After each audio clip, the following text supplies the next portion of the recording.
ವಿಶ್ವ ಕ್ಯಾನ್ಸರ್ ದಿನದ ಹಿನ್ನೆಲೆಯಲ್ಲಿ ಮಕ್ಕಳಿಗೆ ಸಹಜವಾಗಿ ಏನಾಗಬೇಕು ಅಂದಾಗ ಪೊಲೀಸ್, ಟೀಚರ್ ಹೀಗೆ ಏನೋ ಒಂದು ಆಸೆಗಳನ್ನ ಕಟ್ಕೊಂಡಿರ್ತಾರೆ. ಅದರಲ್ಲೂ ಕ್ಯಾನ್ಸರ್ ಪೀಡಿತ ಮಕ್ಕಳ ಆಸೆಯನ್ನ ಈಡೇರಿಸೋದು ಬಹಳ ಮುಖ್ಯ. ಆ ಕಾರಣಕ್ಕೆ ಇವತ್ತು ಕ್ಯಾನ್ಸರ್ ಪೀಡಿತ ಮಕ್ಕಳಿಗೆ ಪೊಲೀಸ್ ಹುದ್ದೆಯನ್ನ ಒಂದು ದಿನದ ಮಟ್ಟಿಗೆ ಕೊಡಲಾಗಿದೆ. ಒಂದು ದಿನದ ಮಟ್ಟಿಗೆ 4 ಮಕ್ಕಳಿಗೆ ಪೊಲೀಸ್ ಹುದ್ದೆಯನ್ನ ಕಲ್ಪಿಸಿಕೊಟ್ಟಿದ್ದಾರೆ ಬೆಂಗಳೂರು ಪೊಲೀಸರು. ಕಿದ್ವಾಯಿ ಆಸ್ಪತ್ರೆ ಸಹಯೋಗದಿಂದ ಈ ಕಾರ್ಯಕ್ರಮ ನಡೆದಿದೆ.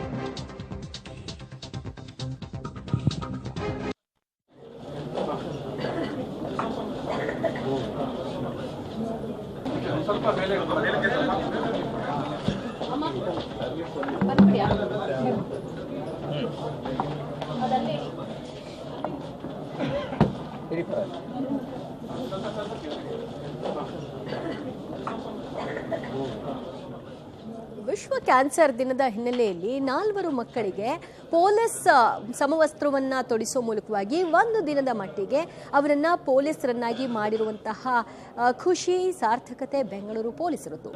ಕಿದ್ವಾಯಿ ಆಸ್ಪತ್ರೆಯ ಸಹಯೋಗದೊಂದಿಗೆ ಈ ಕಾರ್ಯಕ್ರಮವನ್ನು ಹಮ್ಮಿಕೊಳ್ಳಲಾಗಿತ್ತು. ಆ 4 ಮಕ್ಕಳ ಮುಖದಲ್ಲಿ ಆ ಸಂತೋಷ ಮನೆ ಮಾಡಿತ್ತು. ಸನ್ಮಾನ ಮಾಡಿ ಪೊಲೀಸ್ ಹುದ್ದೆ ನೀಡಿ ಕಮಿಷನರ್ ಅವರಿಗೆ ಗೌರವವನ್ನು ಕೊಟ್ಟರು. ನಂತರದಲ್ಲಿ ದಯಾನಂದ ಕಮಿಷನರ್ ಅವರು ಅವ್ರ ಜೊತೆಗೆ ಸೆಲ್ಫಿ ಕೂಡ ಕ್ಲಿಕ್ಕಿಸ್ಕೊಂಡ್ರು. ಸಾಮಾನ್ಯವಾಗಿ ಮಕ್ಕಳಿಗೆ ಏನಾಗಬೇಕು ಅಂತ ಕೇಳಿದಾಗ ಹಲವಾರು ಆಸೆ ಆಕಾಂಕ್ಷೆಗಳನ್ನ ಇಟ್ಕೊಂಡಿರ್ತಾರೆ. ಎಸ್ಪೆಷಲಿ ಈ ವಯಸ್ಸಿನ ಮಕ್ಕಳು ನಾನು ಪೊಲೀಸ್ ಆಗಬೇಕು, ಕಮಿಷನರ್ ಆಗಬೇಕು ಅನ್ನೋ ಬಯಕೆಯನ್ನು ಹೊಂದಿರ್ತಾರೆ.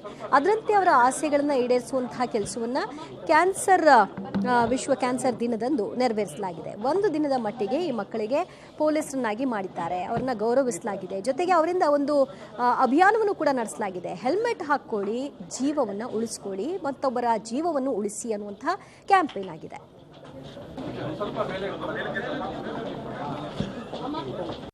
ಕ್ಯಾನ್ಸರ್ ನಮ್ಮ ವ್ಯಕ್ತಿಯವನ್ನ ಒಂದು ಇದನ್ನು ಮಾಡ್ತದೆ, ರೋಗವಾಗಿ ಕಾಡ್ತದೆ. ಅದೇ ರೀತಿ ಅಪರಾಧಗಳು ಕೂಡ ಸಮಾಜಕ್ಕೆ ಇರ್ತಕ್ಕಂತಹ ಕ್ಯಾನ್ಸರ್ ಇದ್ದ ಹಾಗೆ ಅದನ್ನು ಹೋರಾಡಲಿಕ್ಕೆ ನಾವು ಪೊಲೀಸ್ ಅಧಿಕಾರಿಗಳು ಯಾವಾಗಲೂ ಸನ್ನದ್ಧರಾಗಿರ್ತೀವಿ. ಕ್ಯಾನ್ಸರ್ಗೆ ನಮ್ಮ ವೈದ್ಯಾಧಿಕಾರಿಗಳು ಕಿದ್ವಾಯಿಯವರು ಅದನ್ನು ಹೊಸ ಆವಿಷ್ಕಾರಗಳನ್ನು ಮಾಡಿ ಅದನ್ನು ಪತ್ತೆ ಮಾಡಲಿಕ್ಕೆ ಪ್ರಯತ್ನಗಳನ್ನು ಮಾಡ್ತಾ ಇದ್ದಾರೆ. ಸೊ ಇದು ಇವತ್ತಿನ ವಿಶ್ವ ಕ್ಯಾನ್ಸರ್ ದಿನಾಚರಣೆ ನಿಮಿತ್ತ ನಮ್ಮ ಒಂದು ಕಾರ್ಯಕ್ರಮದ ಒಂದು ಸ್ಥೂಲ.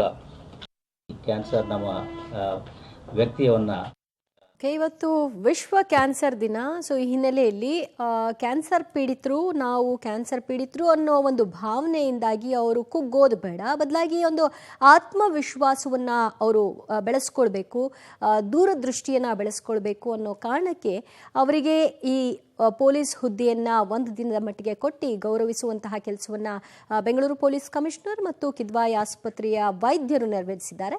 ನಿಜಕ್ಕೂ ಕೂಡ ಇದು ಮೆಚ್ಚುವಂತಹ ಕಾರ್ಯ.